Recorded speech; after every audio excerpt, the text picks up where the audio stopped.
মুন্সিগঞ্জে পালিত হলো দ্বিতীয় জাতীয় পাখি পর্যবেক্ষণ সম্মেলন। এই সম্মেলনকে ঘিরে পাখি পর্যবেক্ষণ ও গবেষণার নানা দিক তুলে ধরা হয়। শনিবার মুন্সিগঞ্জের সর্দারপাড়ায় দিনভর এই সম্মেলনের আয়োজন করে বার্ড বাংলাদেশ। অপরূপ প্রকৃতির এক অপূর্ব উপহার পাখি। একসময় ঘড়ির অ্যালার্ম নয়, পাখির ডাকে জেগে উঠত বাংলার মানুষ। তবে আজ পাখির দেখা মেলা কঠিন।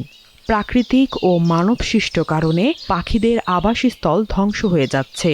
সাম্প্রতিক এক গবেষণায় দেখা যায় প্রায় ৭০০ প্রজাতির পাখি রয়েছে বাংলাদেশে, তবে এর সংখ্যা দিন দিনই কমছে। পাখি সুরক্ষায় মুন্সিগঞ্জে হয়ে গেল দ্বিতীয় জাতীয় পাখি পর্যবেক্ষক সম্মেলন। ১২ এপ্রিল দুপুরে মুন্সিগঞ্জ সদর উপজেলার পঞ্চসার ইউনিয়নের সদরপাড়া এলাকার নিঃসর্গ অঙ্গনে এই সম্মেলনের আয়োজন করে বার্ড বাংলাদেশ নামের একটি সংগঠন। পাখি সংখ্যা কমে যাবে, প্রজাতির সংখ্যা কমে যাবে, ওই মাইগ্রেটরি এবং রেসিডেন্ট দুটোর ক্ষেত্রে এটা সমানভাবে প্রযোজ্য। গ্রামীণ ঝোপ জঙ্গল কমছে, ফলে আমাদের দেশীয় পাখির সবচেয়ে বড় আবাস হলো গ্রামীণ ঝোপ জঙ্গল, গ্রামীণ জলাশয় এইগুলো। পাখিপ্রেমীরা বলেন, মানুষের বিভিন্ন কর্মকাণ্ডের কারণে বর্তমানে দেশান্তরী বা পরিযায়ী পাখিদের আবাসস্থল ভয়াবহ হুমকির মুখে পড়েছে।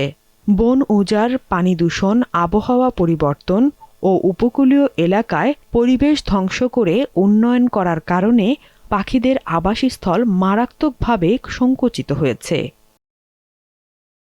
এটা অবশ্যই একটা খুবই ভালো উদ্যোগ। আর আমি একটু আগেই বলছিলাম যে মুন্সিগঞ্জ অসম্ভব গ্রিন মানেই যেখানে প্রকৃতি থাকবে সেখানে পাখির সমাগম, সেখানে অন্য যে কোনো ন্যাচারাল ওয়াইল্ড লাইফ সেখানে বেশি থাকবে।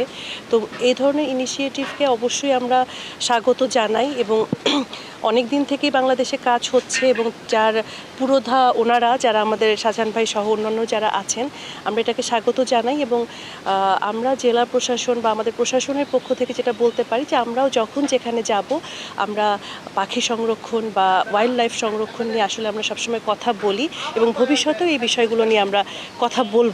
অবশ্যই এটা কিন্তু আইন রয়েছে আমাদের মধ্যে যে অতিথি পাখি নিধন করা যাবে না। এরকম যদি তথ্য পেয়ে থাকি আপনারা দেখবেন বাজারে বিক্রি করে রাজধানী শহরে, এটা কিন্তু তাদেরকে গ্রেপ্তার করা হয় আইনের আওতায়। এরকম যদি মুন্সিগঞ্জে কোনো ঘটনা ঘটে থাকে অতিথি পাখি নিধন অথবা শিকার অথবা উত্ত্যক্ত করা, সেক্ষেত্রে কিন্তু আমরা আইনগত ব্যবস্থা। পাখি মানুষকে শুধু আনন্দ ও বিনোদন দেয় না, পোকামাকড়, ইঁদুর, সাপ খেয়ে মানুষের খাদ্যশস্যের সুরক্ষা দেয়। পরিবেশের ভারসাম্য রক্ষায় পরাগায়ন সহ নানা কার্যক্রমেও ভূমিকা রাখে পাখিরা। দীপ্ত, বার্তা কক্ষ।